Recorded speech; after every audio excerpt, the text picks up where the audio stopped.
Ready to confirm or debunk some more Canadian stereotypes? Get comfy and let's start. Remember not to worry too much about unfamiliar vocabulary. If you need, we'll help you out of the most difficult ones. The link is below. By the way, this is the second episode on Canadian stereotypes, so you might want to check out the first one. And if you don't want to miss out on future episodes, click subscribe and give us a thumbs up. Hi, I'm Danny, and welcome back to Byte Size English, your daily bite of English. Have you ever tried Canadian maple syrup? I mean, the real deal? You really should. Maple is so well loved, it's on our flag. Did you know that we're the largest exporter of maple syrup products? Probably not.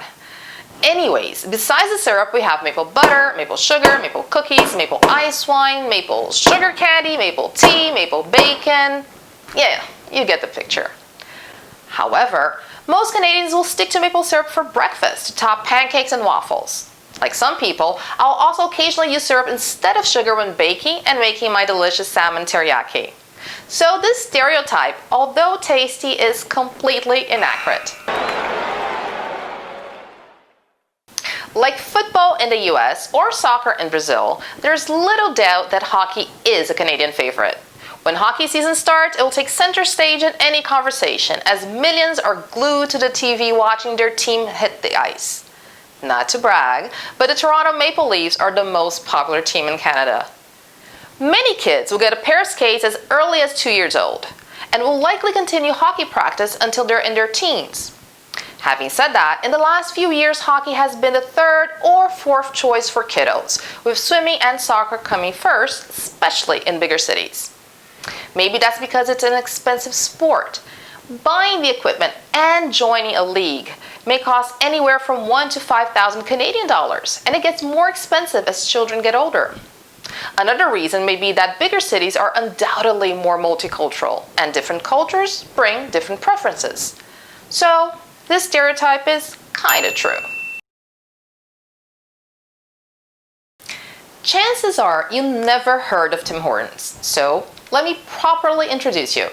Tim Hortons is a Canadian fast food chain mostly famous for its coffee, which is always fresh, and their donuts, including bite-sized ones, affectionately coined timbits.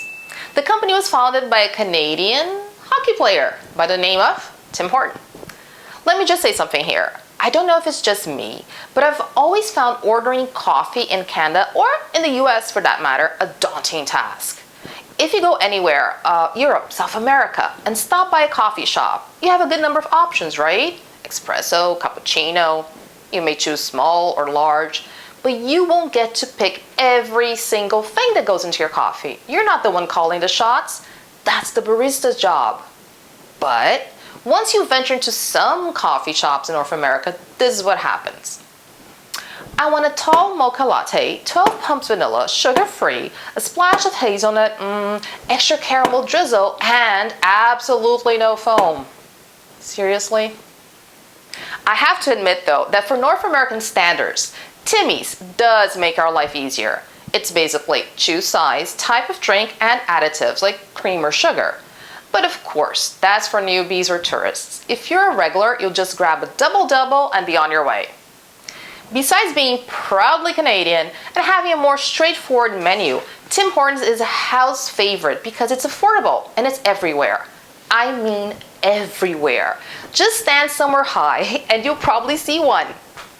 Obviously, there are other coffee chains and gazillions of small coffee shops, especially major cities like Toronto, Vancouver, and Montreal. But, yeah, we could say this stereotype is somewhat true. Ready for a tip? Since our episodes are bite-sized, you can watch them twice or 3 times. You can pause to analyze language, to go back to check pronunciation. Does that sound repetitive? Well, to be completely honest with you, language learning requires repetition.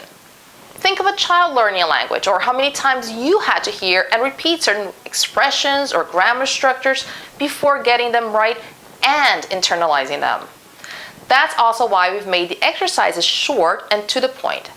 This way you can watch the video, do the exercise, and then watch the video again, all in about 15 minutes total that you could spread out in 5 minutes every day. So when you can, check out the vocab from this lesson. Link is below and it's free, no strings attached. That's all for today, folks. Please share, comment, and subscribe. Thanks for watching and see you soon.